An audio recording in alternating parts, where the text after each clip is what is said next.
Hi, so welcome to something new and different. What we've started off on is a very exciting journey. And this journey is about helping you all understand how exactly to face the 2 hours of the daunting CAT exam. Now, why have I used the word daunting?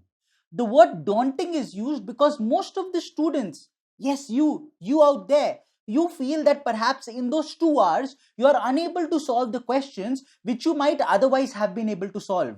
How many times has it happened that once the mock is over, once you've written that particular exam, those questions come back to you and suddenly you turn around and state, oh, now I can solve it. And in fact, now even in these 40 minutes, I'm able to solve 10 questions, 12 questions, 20 questions, depending upon the section it is. So why is it that you are not able to solve those questions in those 2 hours?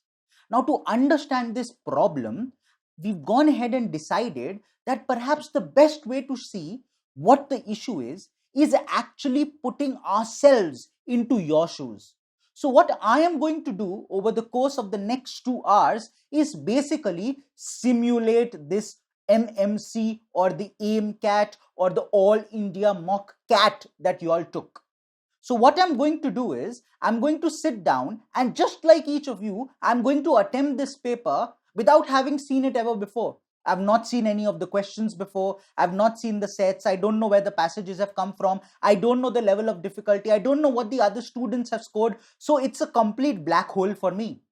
Will I be able to go ahead and understand the level of difficulty while solving the paper?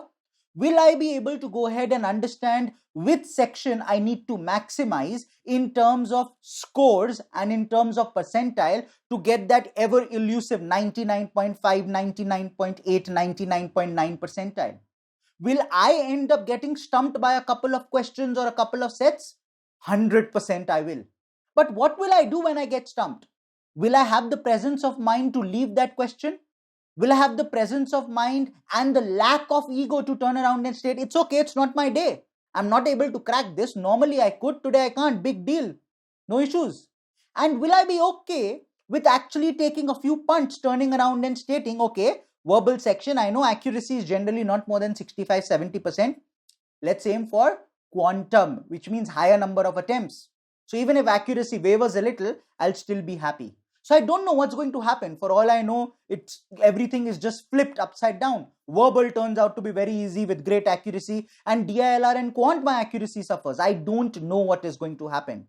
But I will use these 2 hours, these 40 minutes across each section to understand what you go through. And thereby, I will try to see how I cope with the same pressure. How do I make those simple those simple changes, and what are the nuances that I follow which actually hold me in good stead. So enough of this long monologue. Let's officially go ahead and start this off. So like every single CAT paper or a CAT mock, this paper has 3 sections: VARC, DILR, and quantitative aptitude or QA. And I'm taking it in exactly the same order. What we have done is we've converted the PPT into a simple simulation of the CAT paper. The interface won't be the same, but it'll be somewhat similar. I'll have a remote so that I'm able to go from one question to another, move from the set to another set. While I'm in the questions, can I go back to the passage and all of that, just to ensure that I don't end up wasting too much time. Still, there might be a few intangibles which I might come across. That's okay. I won't get too worried by that. I'll still take my time and handle it. In case I feel that the intangibles are too many, I might take that 1 extra minute or 2 extra minute in order to simulate what the situation would have been without those intangibles. I hope you all are all game. I hope you are game. I hope you understand that hopefully this is going to help you understand where you are going wrong. Probably even if you're able to identify how to increase your marks by 1 question in each section, that's like 9 marks, 3 into 3. And perhaps if you're getting an incorrect question and you get it right, it's suddenly 4 into 3, 12 marks. 12 marks are humongous. Last year in DILR, 12 marks was a 70 percentile. 25 marks was a 90 percentile in almost every section. Probably quant was about 27, 28. But otherwise, 25 in any section and you're looking at a 90 percentile. That's how important 12 marks are. So that's exactly what we're going to focus on today. So let's get started. What I'll do is, I'll start off with the verbal section. My method of solving VARC is slightly different from others. Now, I always turn around and state, I think I am blessed and slightly, blessed by God, or, blessed by my parents, that I've studied from an ICSE school, and I always turn around and I state that because of that, perhaps my understanding of basic nuances of English is slightly better. I understand what the author is trying to say. I can hear and state that there is a grammatical error, but that's okay. That also means that there is an Achilles heel where I sometimes get overconfident and I turn around and state, okay, what I'm saying is right and I can't be wrong. So I have to balance both of these things together. I will go by my method of solving VARC. I generally get very bored by reading too many things. So I like to alternate between RC and verbal. So let's see what happens today. If the RCs are, easy to read, then I won't alternate. If they aren't easy to read, I will alternate. I don't have a fixed strategy for VARC. DILR, I have a fixed strategy. I like to spend the first 5-7 minutes looking at all the sets, coming up with a priority order, and then going ahead and solving. In quant, I have two ways of solving. Either I start off right from the beginning, or I generally like to start off from the midway, which means if there are 26 questions, I like to start off from the 14th question, go till 26, and then come from 1 to 13. I generally feel, over the years, I've just seen that the second half, the questions are slightly easier than the first half, especially the last few questions. They always make it a case to keep it slightly simpler, irrespective of how it's jumbled in everybody's paper, just because they know people don't reach, 23, 24, 25, 26. So that's mainly the reason why I like to do that. So I'll have my basic ways, my ways of going out and doing things. You don't have to ape everything. You don't have to copy everything, but hopefully you will learn something which you can emulate. And, that's basically the objective behind us going ahead and simulating this. And as I said, huge monologue. I think I've already taken about 5-6 minutes in this monologue, but I think this will be something which will be very, very useful. Having said that, let's officially get started. Let's start off with the VARC section. My 40-minute timer is here with me, and I'm starting it off. Cool. Let's get cracking. So let's have a look. Okay, so it's an RC to begin with. Okay, so what are they stating? And, I don't like to read the questions before the passage, so I'll read the passage.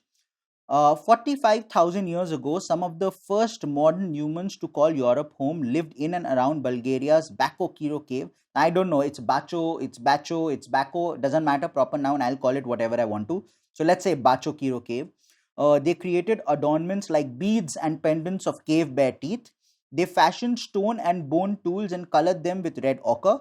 They hunted, butchered, and feasted on local animals. Artifacts of this lifestyle were left scattered in the cave, but these ancient humans left little evidence of themselves. Just a single tooth and a few tiny bits of bone survived on the present day. Yet those fragments contained enough genetic material that scientists have now recreated some of the human stories, revealing surprising information about both their ancestors and their descendants. So this seems to be an important part. I would just write it, in my notes. Paragraph 1, last line. So something like last line, para 1. As simple as that. Just write it in my notes to keep in mind. Okay. Two genetic sequencing studies published in different journals this week have sketched out the family trees of Europe's earliest known modern humans, 345,000-year-old individuals from the Bacho cave and one similarly aged skull from the Czechian. So, okay. So, there are 3. Cool. Known as Zlatý kůň or the golden horse. Only the Bacho cave or the Bacho individuals have living descendants. So only the Bacho have living descendants, and they are found in surprising places. Whenever I see some extreme word, only, all, I just like to underline and keep a note of it. Extremism is important. So somehow helps eliminate options sometimes. Okay. Have living descendants, and they are found in surprising places in East Asia and the Americas. The ancient humans from both, so both are covered, ancient European sites have one common ancestral, a healthy dose of Neanderthal DNA. Okay, so both is one, only is one. Cool. Among the Bacho humans, the evidence seems to show that when modern humans moved into Europe, they commingled with Netherlands longer and later than is commonly believed. Perfect. Okay. In 2015, scientists working in a Bulgarian cave found human fossils along with thousands of bones from butchered animals and an assemblage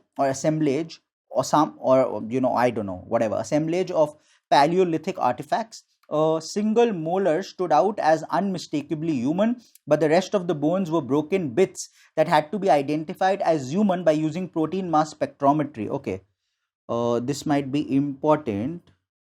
Uh, which can spot uniquely human protein sequences not found in other bones. Okay, so basically bone something has been done, bones were broken bits. Okay, okay. That's cool. The human bones were then radiocarbon dated to a period between 42,580 and 45,930 years before present. Researchers also produced tiny bits of tooth and bone powder from which they could extract DNA and sequence genomes. Okay, so that's the second thing. So there were basically two things: broken bits and bones identified using protein mass spectrometry, and the second is could extract DNA from bone powder and bits of tooth. So just these two things. So if I'm making notes, I would say two things. Okay, one is protein mass spectrometry, I will call it PMS, and the second thing is bone powder to DNA. So tooth and bone powder, tooth and bone powder for DNA. These are basically the two pointers to keep in mind. Okay. While their age suggests these individuals were among the earliest modern humans to live in Europe, their DNA reveals that they have little relation to human known now as Europeans. Okay. DNA says little relation. Okay. Okay. Interestingly, these earliest Europeans that we find in the Bacho Kiro cave did not contribute substantially to later Western Eurasians, says Mateja Hadinak of the Frances Crick Institute. These groups got largely replaced in Western Eurasia by the subsequent migration of people, but they are closely related to the human groups that gave rise to later East Eurasians and American journey. Okay, so less relation to West Euro, less, okay, did not contribute substantially, whereas East Euro and America, high relation. I'll make a note of this. Okay. It's just really cool that the fossils of three individuals in Bulgaria left behind DNA and can trace their descendants to different parts of the world than we'd expect in ancient and living East Asian and Native people of America, adds Rick Potch, director of Smithsonian's Human Origins program, which wasn't involved. Okay. So, can trace their descendants. Okay. This is basically it. So, if you observe, I've taken about close to 4.5-5 minutes to read, and I'm okay with that. Okay. If there are 4 passages, I'm okay with spending close to about 8 minutes, per passage. 8 into 4 is 32 minutes. I am fine with that. Especially if out of those 18 questions, I can get about 14-15 correct. Even if I get 14 correct, I have done a very, very good job. And even if it's about 12 correct and say 3 or 4 wrong, I've still done a very good job, because we know we've scored about 32-33 already. So hence I want to take those 32 minutes, spend time on it. The remaining 8 minutes verbal logic, even if I get about 2-3 right after scoring 32-33 in verbal, in RC, get 2-3 right there, encroach upon 40s is going to be spectacular. I'll be very, very close to a 98-99 percentile in verbal. So that's predominantly how I like to do it, because I like to maximize DILR and quant. That's the way I do it. So that's my logic. Hence 7-8 minutes in an RC is fine. 5 minutes to read, 3 minutes to solve. I like to spend more time reading. If I read, I can answer a few questions, especially the factual questions, by memory. This is again a little bit of knowledge and gyan coming in between. So I will add it to my time of 40 minutes. So this might be longer. I've given some 5-7-8 minutes gyan at the beginning, giving you 1-2 minutes tidbits in between as well. It might end up being a 50-minute video, but do observe it's 40 minutes in reality while attempting. This is just gyan coming in. Okay, cool. Let's look at the questions. From the following extract, revealing surprising information about both their ancestors and their descendants, in the first paragraph, what can be said surprising? So if I remember correctly, memory, I think there were 2 things. One was there was a similarity about something to do with Neanderthals, and there was a dissimilarity as well. So one similarity, one dissimilarity. I remember I had written it as well. So what I'll do is, now to go back to the passage, I turn this and I go back to the passage. So see, I've written here last line.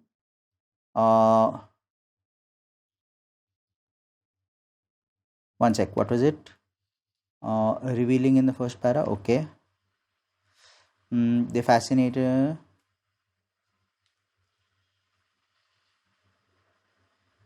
Artifacts, just a single tooth. Surprising information. So as I said, this talks about surprising information. What is the surprising information was present in the next slide.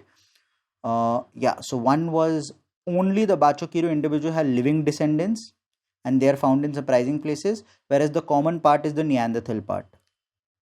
Common part is the Neanderthal part. Okay, so that's what I'm looking for. Okay, only the Bachokiro individuals have living descendants and Raticon don't. This is fine, but this is only one part.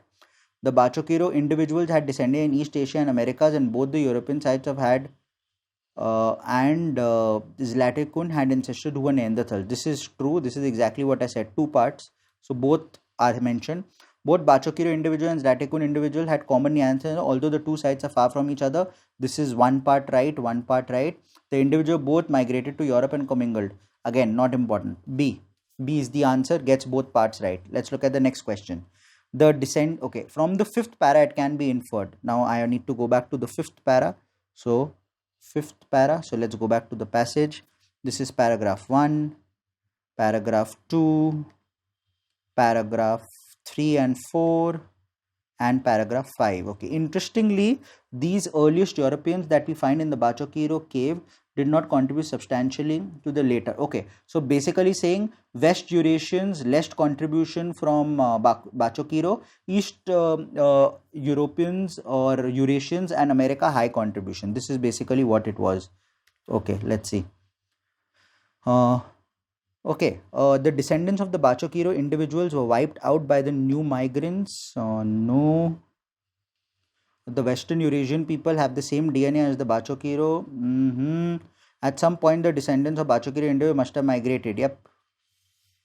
I think this looks right. Let's go back to the passage once more. If I go back, I remember. Okay, fifth para. I need to go back to the fifth para.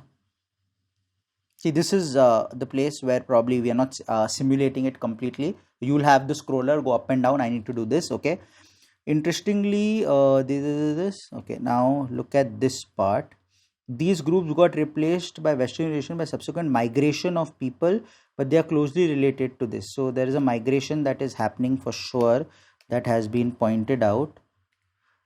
So at some point the Bachokiro individual must have migrated to East Eurasia and Americas. That's exactly what was mentioned that I was talking about. That is basically the answer. It's a factual question, copy paste. Okay. According to the passage, which of the following statement not untrue? Not untrue means true. Okay. First, modern humans lived 45,000 years ago in Europe. Incorrect. Not mentioned that. They could have been the first Europeans, humans in Europe, but not modern humans. This is wrong. Bachokiro individual did not cohabit. This is incorrect. The ancestors of the Bachokiro individual did not migrate. Incorrect. They did migrate. It is possible to. This was mentioned also. I marked it as well. Okay, this was easy. According to the passage, Bachokiro individual were essentially Neanderthals and not modern humans. No. The Bachokiro humans subsisted because there is a relationship between, I think, the East Europeans and Eurasians and the Americans here. The Bachokiro humans subsisted on plant and animal food. No. The modern Europeans were not really Bachokiro or the Zlatiko. This is right.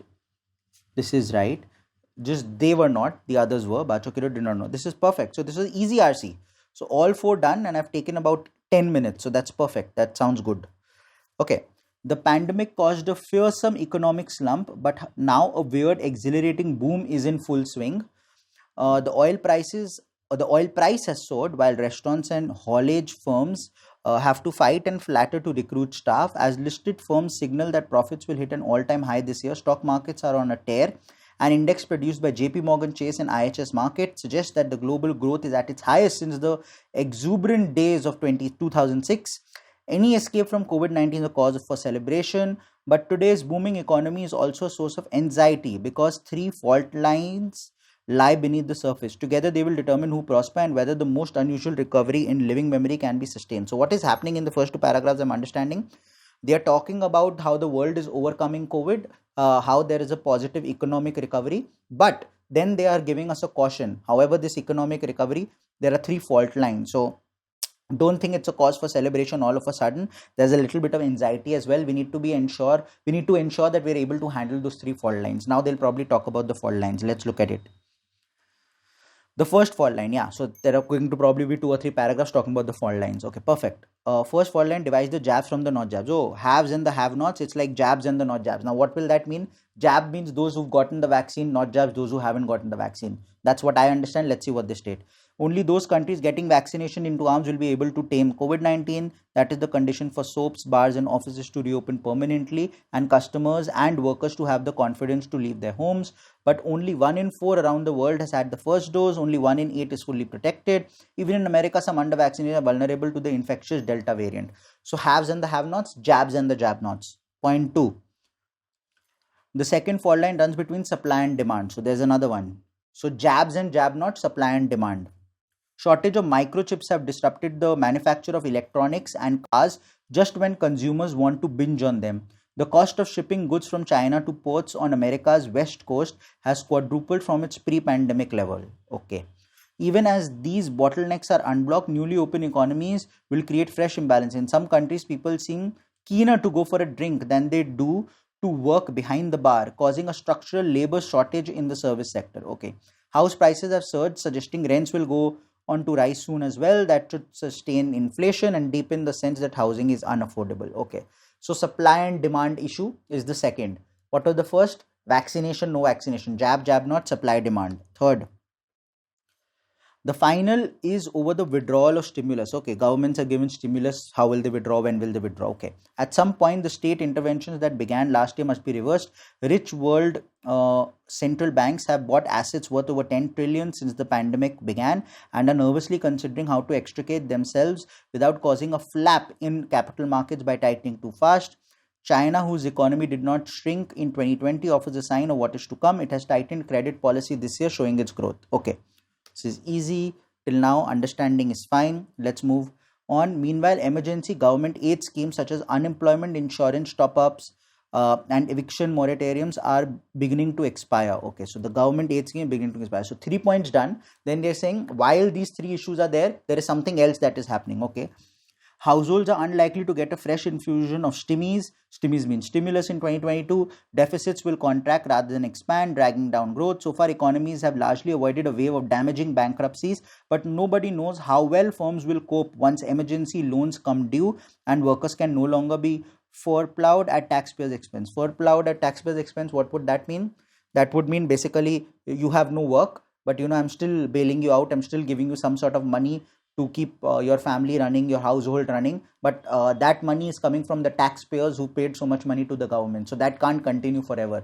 If you don't have a job, the government can't keep sustaining you. That's predominantly indirectly what they are saying.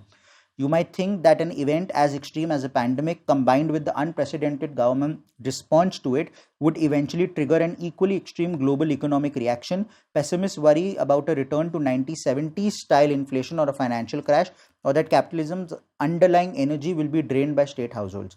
Understood predominantly 3 things.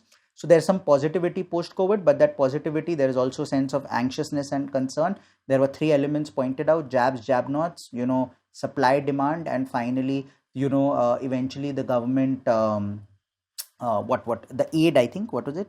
Aid was later. Withdrawal of stimulus, yeah. Third will be the withdrawal of stimulus, and finally they're saying government aid, whatever extra aid they're giving, that's about to go as well. So indirectly talking about 4 different, 3 plus 1. Okay, let's look at the questions.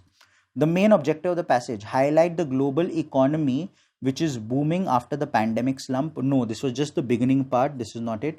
Describe a few fault lines that will cause global economy. No, he's done this post something. Explain how problems not obvious now could stymie global economy. Yeah, there's positivity, but problems which we are not seeing, which are not obvious right now, can stymie. This is possible. That only those countries have vaccinated the citizens will recover economically. No, he's not stated that. He's not. That was just one reason: jabs and jab not. So C is the one which fits the best. Which of the following is not a fault line as described in the passage? Okay, governments withdrawing from pouring large sum of money into the economy. Yes, this was the third fault line. Shortage of demand was the second. Countries not able to vaccinate was the first. So shortage of demand due to high shipping costs. Yep. Okay. What can be properly concluded from the first 2? Global economic recovery post pandemic is not sustainable.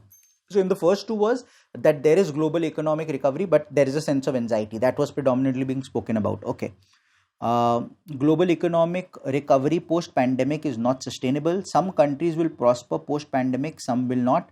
The post-pandemic economic boom is sustainable. Only countries with no fault lines will prosper post-pandemic. The post-pandemic is sustainable is incorrect. That is not what was stated. The global economic recovery post is not sustainable. No, they just said that there's an anxious movement around. Whether it's sustainable or not sustainable wasn't the point. So there are two options. Only countries with no fault line prosper post pandemic. Some countries will prosper post pandemic, some will not. Now when they say only countries will know, that's an extreme statement. Only countries who don't have fault line will prosper. Even America's, I remember in the first fault line they said even America's they are facing an issue in some of the states where the vaccination levels are not that high. So only is an extreme option. Once again I said only, both, all, just keep that in mind. That won't happen. So the best possible answer seems B. I don't know whether B is right or not, but it seems to be the best possible. Okay. Post-pandemic, workers cannot, in the context of the passage, the extract, workers can no longer be far-plowed at tax. Oh, this we discussed, lovely. Can be interpreted, post-pandemic, workers can be temporarily laid off by employers and compensated by the state. Yep.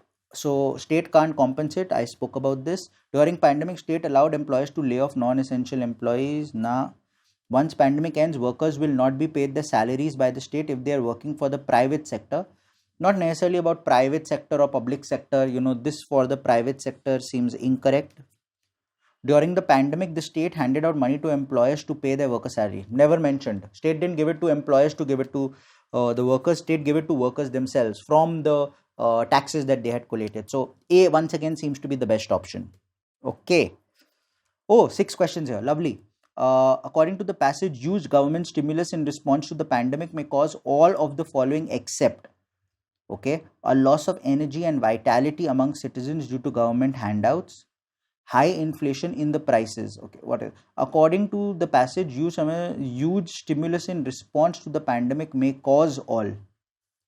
The stimulus in response to the pandemic. Okay.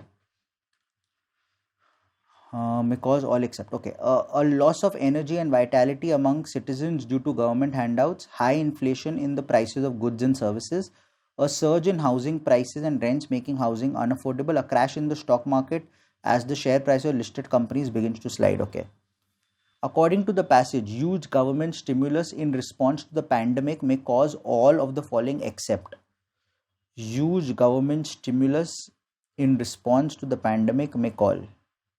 The stimulus in response to the stimulus will cause. Now, when they spoke about surging, prices and the inflation part, I remember a surge in housing prices and rents will make. I think this was regarding the second issue, right, where they spoke about demand and supply. So let's just check if that's the case. Then this is not the answer. This is the first fault line. This is the second fault line. Here in the second fault line, they are stating the last part. Housing prices have surged, suggesting that rents will soon start to rise too. That could sustain inflation and deepen. So this is coming from the second fault line. This is not coming from the government. This is not coming from government aid. This is not coming from that. So if I go back, huge government stimulus, no, this is not coming from that. Huge in response to the may cause, no. Going to the passage, huge government stimulus in response to the pandemic may cause all of the following except loss of energy and vitality, or surge in housing prices. This is not linked to government stimulus. This is linked to supply and demand. So I'll call this as the answer. It was linked to supply and demand. That second one that they were talking about. Okay. The human body has evolved to. Okay. So we're going to the next one. Oh, that was the 5-question one. Okay. The human body has evolved to shed heat in 2 ways. Blood vessels. Well, okay. I like these kind of things. Basic biology. If they come up with, a story. If they come up with, I like these kind of. So let's see. I need to be quicker. I think I've already spent about 20 minutes on 2 passages. I have 12 minutes for the next 2. Okay. I need to be quicker. The human body has evolved to shed heat in 2 ways. Blood vessels swell, carrying heat to the skin so it can radiate away, and sweat erupts onto the skin, cooling it by evaporation. So 2 ways. Okay. Just make that. When those mechanisms fail, we die. It sounds straightforward. It's actually a complex cascading collapse. As a heat stroke victim's internal temperature rises, the heart and lungs work even harder to keep dilated vessels full. A point comes when the heart cannot keep up, blood pressure drops, inducing dizziness, stumbling, and the slurring of speech. Salt levels decline, muscles cramp, confused, even delirious. Many victims don't realize they need immediate help. Okay. With the blood rushing to overheated skin, organs receive less flow, triggering a range of reactions that break down cells. Some victims succumb to an internal temperature of just 104 degree Fahrenheit, that's about 40 degrees centigrade or Celsius. Others can withstand 107 degrees for several hours. The prognosis is usually worse for the very young and the very elderly. Even healthy older people are at a distinct disadvantage. Sweat glands shrink with age, okay? And many common medications dull the senses, okay? Victims often don't feel thirsty enough to drink. Oh, that will be another issue. Sweating stops being an option because the body is no man, instead it shivers. Okay, so these could be issues. Victims stop drinking, sweating stops, and shivering starts. Okay, a heart attack may befall the infirm at this point, but the more fit may persist to suffer tunnel vision, hallucination, and perhaps the stripping of clothes that feel like sandpaper with nerve ending aflame. Okay, so the weak people might die. Non-weak, slightly fitter, they might still survive, but they'll face so many issues. Okay, fainting is now a blessing as blood vessels begin to lose their integrity. Muscle tissues, including those of the heart, may go next. Once the digestive tract starts to leak, toxins enter the bloodstream. Circulatory system responds with a massive last ditch clotting effort that further endangers vital organs, kidneys, bladder, heart. That is near. Okay. In the summer of 2003, an area of high atmospheric pressure camped out above Western and Central Europe superheated over the Mediterranean. The giant swirling air mass rebuffed incursions of cooler Atlantic air for several weeks. In France, temperatures rose steadily, topping out for 8 days at an astonishing 104 degrees Fahrenheit. As the heat built up, people began to die. Okay, so something similar, heat stroke. Many physicians first responded on their annual vacations, and hospitals were soon overwhelmed. Morgues filled up, and refrigerated trucks and food market freezers took up the slack. Okay. Visiting caregivers found clients slumped on their floors or dead in armchairs. At a time, only a small percentage of. Okay, so people could not even move out. Many people were dead on floors and armchairs, so they couldn't even go to a hospital, couldn't take aid because very few had air conditioning. Which this was year 2006, very few had air conditioning. Okay. Police were called to break doors open only to find corpses behind them, recalls Patrick Pillow, a president of the French Association of Emergency Room Doctors. It was absolutely appalling. Many of the bodies were not discovered for several weeks. France eventually attributed more than 15,000 deaths to the heat wave. Italy fared far worse with 20,000. Across the continent, more than 70,000 people, most of them poor, isolated, elderly, lost their lives. Okay. Europe's hottest summer in 500 years, scientists later determined, was clearly linked to climate change. Okay. In Paris, it had raised the risk of heat-related mortality that year by about 70%. Okay. So they've basically spoken about what happens in heat stroke with the body, given an example of what happened in France and a little bit about Italy. Okay. Main idea. The heat wave in Europe in 2003 killed more than 70. This can't be the main idea. The poor, isolated and elderly are most at risk from excessive high. No, this is not the main idea. Functioning of human body in shedding heat. European physiology is not well suited. No. So this has to be the best. The functioning of the human body in shedding heat, which is what they focused most of the time on, and they gave an example through France. Okay. According to the passage, how does the human body shed heat? Okay. There were two ways, right? Something about blood vessels expanding and something about sweat. Okay. Let's see. With blood rushing to overheated skin, organs receive less flow, triggering. No, this is not it. Sweating stops because the body. No. This is not how you react to the heat. That is heat stroke. By people fainting, that's again heat stroke. Blood vessels swell, carrying heat to the skin so that it can radiate and sweat it up. See, I'm being able to answer through memory because I spent time on reading. Okay. According to the passage, which one of the following is not a symptom of a person suffering from excessive heat? Symptom. Okay. Symptom of excessive heat. The heart and lungs working even ever harder to keep dilated. But this was not a symptom, right? The heart and lungs working ever harder to keep dilated. That's how the body reacts. That's not a symptom. That's a reaction to excessive heat. This is a reaction. A lack of thirst even at very high, that's a symptom, yes. Then they spoke a little bit about you start shivering, there's lack of thirst, you don't sweat, occasional bout of shivering, blood pressure dropping, and dizziness. Yes, this is it. This is not a symptom, number one. This is a reaction. So, symptom and reaction, I think. Once again, memory is helping. What can be properly concluded from the fifth para? Okay, I need to go to the fifth para now. 1, 2, 3, 4, 5. In the summer of 2003, an area of high atmospheric pressure, that 2003, not 2006, okay, camped out between Western and Central Europe, superheated over Mediterranean. The giant swirling air rebuffed incursions of cooler Atlantic air for several weeks. In France, temperature rose steadily till 104 degree Fahrenheit. Heat built up, people began to die. Okay, understood. Where was I? Which question was I on? I think I was on about 13 or so. Okay, cannot be concluded. Which can be properly concluded. Okay, can be concluded. Okay, France is a cold temperate country. No, excessively hot weather can kill people. Yes, they've stated that. An area of high pressure will always block cooler Atlantic air. I don't know, they didn't talk so much about the physics or the geography of high pressure, low pressure.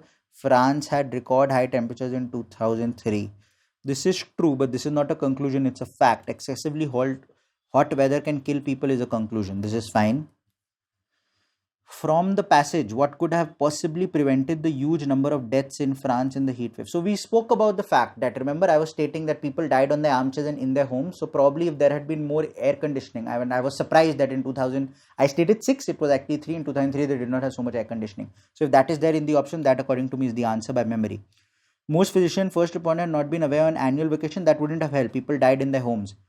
If more number of French houses had air conditioning, yes, this looks right. If France had not had such a large number of poor, isolated, elderly, this could have helped as well, yes, to a certain extent.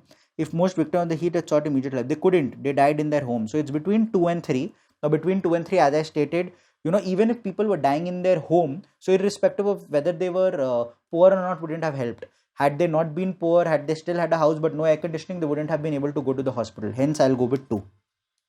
Okay, now I'm done with 28 minutes, 27 point something. Okay, so I have about 4.5 minutes for this one. Let's see.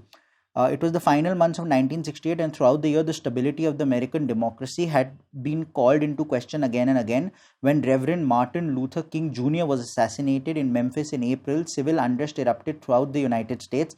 The confidence of America's allies and friends around the world has been shaken. Leonard Marks, the United States Information Agency director, told President Lyndon B. Johnson, "We have suffered a blow from which it will take a long time to recover." So America is going through an issue. Okay. 2 months later, on the other side of the country, presidential hopeful Robert F. Kennedy, was fatally shot shortly after making his California Democratic primary victory speech. Then in late August, violent clashes between protesters and police at the Democratic National Convention broke out in Chicago, casting more doubt. So 3 issues they've spoken about. This is issue 2, this is issue 3. Issue 1 was also spoken about here, Martin Luther King. Okay, so 3 examples that there is unrest, there is a problem happening in the US. Okay, parallels were quickly drawn between the Chicago riots and the Soviet Union suppression of the Prague Spring that same month. At the end of the year, the USIA concluded that the Vietnam War protest, assassinations and upheaval throughout the country had led many persons abroad to question whether the vaunted American system might be on the verge of decay and disintegration. Okay, so people are questioning that. Okay, tear gas, body counts, protests and riots all appeared on television sets around the globe and in international newspapers. The House of Representatives Foreign Affairs Subcommittee observed that the mental picture that many foreigners have of our country is increasingly that of a violent, lawless, overbearing, even sick society. Basically negative.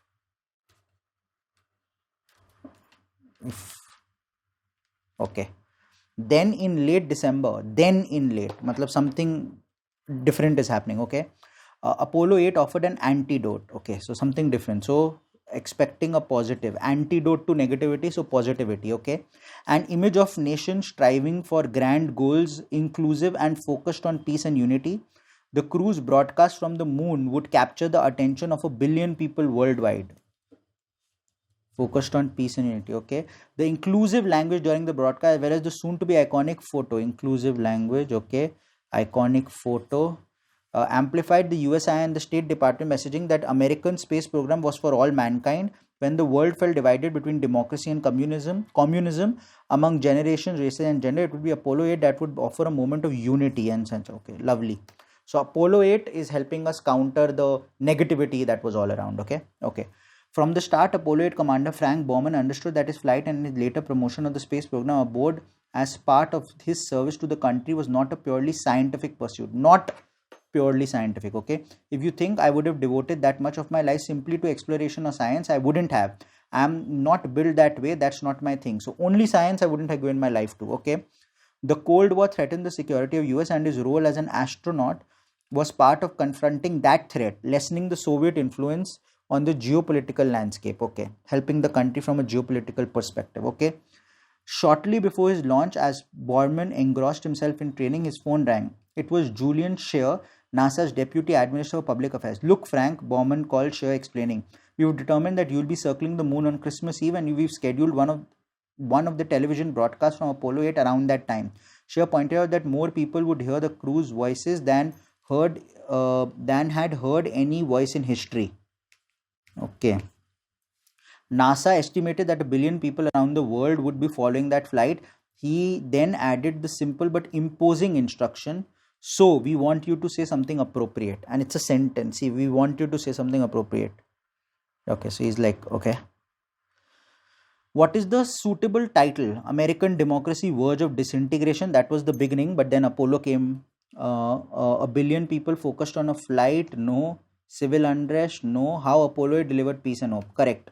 Negativity, Apollo 8 helping. Perfect. What is the tone used by Scheer? So he said, we want you to think, we want you. He said something like that. So if I go back to the passage once, what did he state? He stated, so we want you to say something appropriate. We want you to say something appropriate. It's like I'm commanding, I'm giving you an order. 1 billion people will be watching. So 100%. What can you properly conclude from the first three paragraphs? So negativity was going through a period of severe lawlessness. America was using brutal and undue force to suppress the rights. No. America's democracy was on the point of total collapse. Possible was increasingly becoming a sick nation. No. So between A and C, total collapse and going through a period of severe lawlessness. Now total collapse, once again extreme. Do I know it will be total collapse or not? Ho sakta hai, it's possible it was not even near collapse and all. This is too extreme. So I won't go with this. I'll go with A. Okay. Each of the following statements can be inferred except Apollo 8's moon landing would attract the largest television audience in the history to date.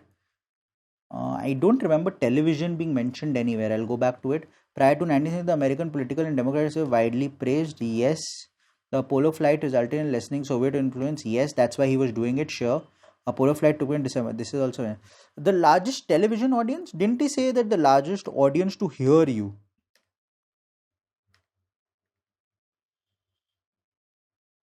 I remember it was something about the largest audience that will hear you. Okay. Scheer pointed out that more people would hear the crew's voices than had heard in the history. Hearing the voices has nothing to do with television. It could be radio or some other channel, right? It could be any other means to hear. Hear has nothing. Once again, television is a stretch. So I'll go with A. And now I have 7 minutes to go. So not too bad. Not too bad. I've taken 1 minute extra. Okay, now I'll come back to these. Let's first try going through, the para summary or the odd one out. Okay. Yet it is only within the last few years that scientists have started to measure creativity, anxiety, and the role it may play in limiting the quality of our ideas. Anyone who has ever had to present their ideas to a group at a group brainstorm may be familiar with these feelings and the paralyzing effect they can have on the mind. Importantly, you don't need to be a professional artist to learn from their findings. The concept of creativity anxiety comes from the lab of Ian Lyons at the University of Chicago, whose work had focused on people's fear of numbers. Okay, there are methods that anyone in almost any workplace can use to manage and reduce their creativity anxiety, potentially unleashing more original and innovative thinking. Hmm. There are methods that anyone in almost any workplace can use to manage and reduce their creativity anxiety, potentially unleashing more original and innovative thinking. Importantly, you don't need to be a professional artist to learn from their findings. It only within the last few years the scientists have started to measure creativity. Anyone who has ever had the idea. So if I read sentence 2 and 1, they seem linked. Anyone who has ever had to present their ideas at a group brainstorm may be familiar with these feelings and the paralyzing they can have on the mind. Yet it is only within the last few years the scientists started to measure the creativity anxiety. Okay. So 2 and 1 are surely linked. Okay. Yet it is okay. The concept of creativity anxiety comes from the lab of Ian Lyons at the University of Chicago, whose work at OK. Importantly, don't need to be a professional artist to learn from their findings. There are methods that anyone in almost any workplace can use to manage and reduce their creativity anxiety. Importantly, you don't need to be a professional to learn from their findings. There are methods. So these two once again talk about findings and methods. This one talks about what creativity anxiety is and how it comes from. This seems out of place. I will go with 4. Okay. In many cultures, the full spectrum of love is fully embraced. As an anthropologist, you get used to being welcomed as one of the family you are observing, kin name and all. But in the West, you are missing out on experiencing everything that love has to offer because our field of view is too narrow. As a consequence, we are in danger not only of limiting the fullness of our life experience, but endangering our health. The blinkered view is a result of our tendency to conceive of a hierarchy of love. Okay. So comparing West to this, right? Yeah, okay. Due to the West having a hierarchy of love, it is giving its people the fullness. It is not giving fullness of life. This is incorrect. Unlike many cultures which exhibit the full spectrum of love, the West has conceived of a hierarchy of love that is lowering its happiness quotient, and also nowhere was happiness quotient mentioned. Okay. Many cultures, the full spectrum of love is displayed, while in the West, only a limited spectrum of love is shown because of the West's tendency to create a hierarchy of love that is limiting the fullness. This is true.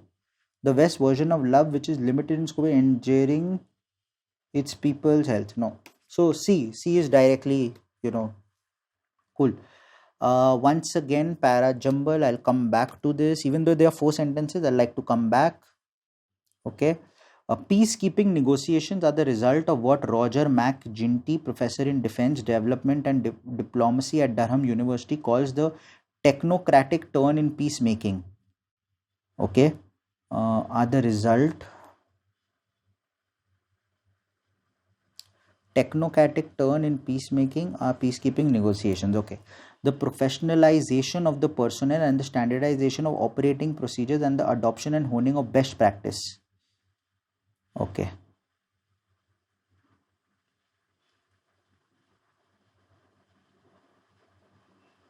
Okay. It's the business management box ticking approach to peace in which the expertise is exogenous, know it all first worlders who rarely speak the language and stay briefly in safe, secluded compounds.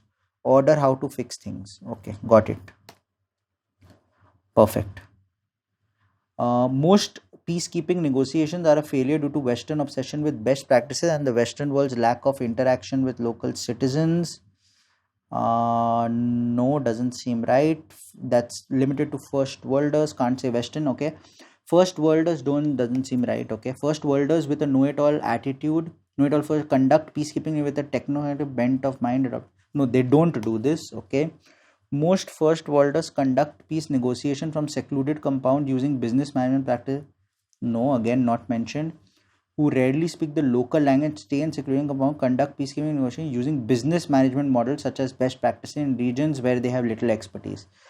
Yeah, this is what is stated. Models such as best practices.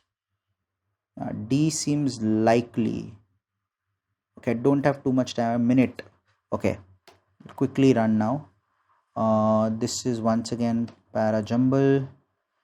The discovery of this lost city in the second archaeological. Okay, I don't have time and there'll be negative marking here.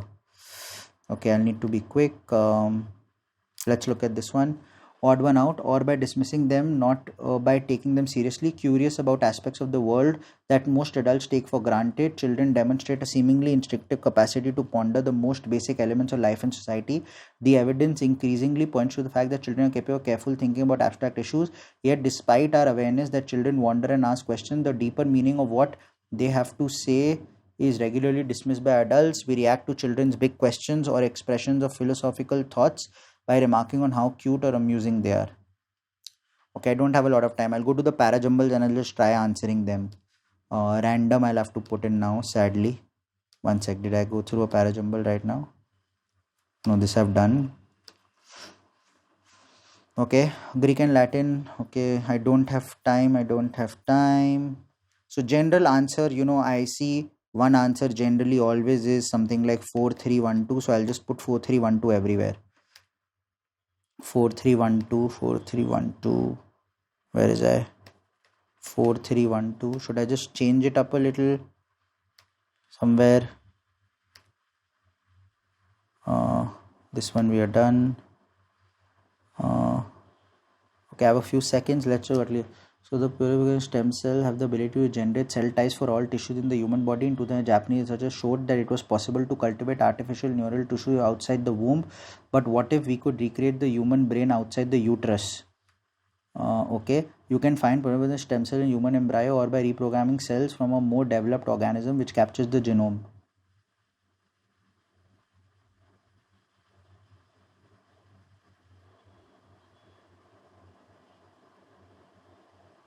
These two are linked. Pluripotent stem cells. You can find this and the so-called pluripotent. So this is the first time it is mentioned. So 1 and 4 will be together. In 2000, the Japanese researcher showed that it was possible to cultivate artificial human neural tissues outside the womb. But what if we could recreate the human brain outside the uterus? What if I could do this? This has been done. So 3 and 2 are linked. So either it is 3214 or 1432. Now I don't have too much time. 3214, just end it. Okay, so that's it. I wasn't able to attempt all questions. I went slow in RCs, but I think my RCs were good. I saw a lot of factual questions. I could answer many of them through memory itself. Overall, I'm quite happy. Out of the 26 questions, I generally like to do 24 to 26. I don't think I've done that many. I've probably left about 5 or so, 4 or 5. So I think I've done about 22, 21, 22. But the good part is I'm expecting about at least 16, 17 to be right. So even if I get 16 right and 4 or 5 wrong, I've still gotten about 43, 44. So anything more than 42, 43, I think I'm very, very close to a 98.5, 99 percentile for sure here. Now, if in the other two sections, DILR and Quant, I can score a 99.5 plus or so, then, just done it very, very well, because 99.5 in DILR, which will mean I'm very, very close to a score of 50. In Quant, it would mean I'm very, very close to a score of, say, about, again, 55 or so. So if I can do that, and I say I got 42 here and 50 there and 50 there, I can score about 140. I'll be very, very close to a 99.8, 99.9 overall. So 140 is high, 120 would be very, very good. It will be 99.5, 99.6. So as of now, the start seems good. I'm happy with the way RC has gone. And this is generally the way I like to do it. I don't get too worried about the time going, especially if I feel comfortable in the way the RCs are going. So that's about it from my end in terms of the verbal section. Now let's quickly get going to the DILR section to begin with. And once again, as I pointed out, DILR, I like to spend some time going through all the sets, decide the priority order, and then start. So let's start and let's get going into the DILR section.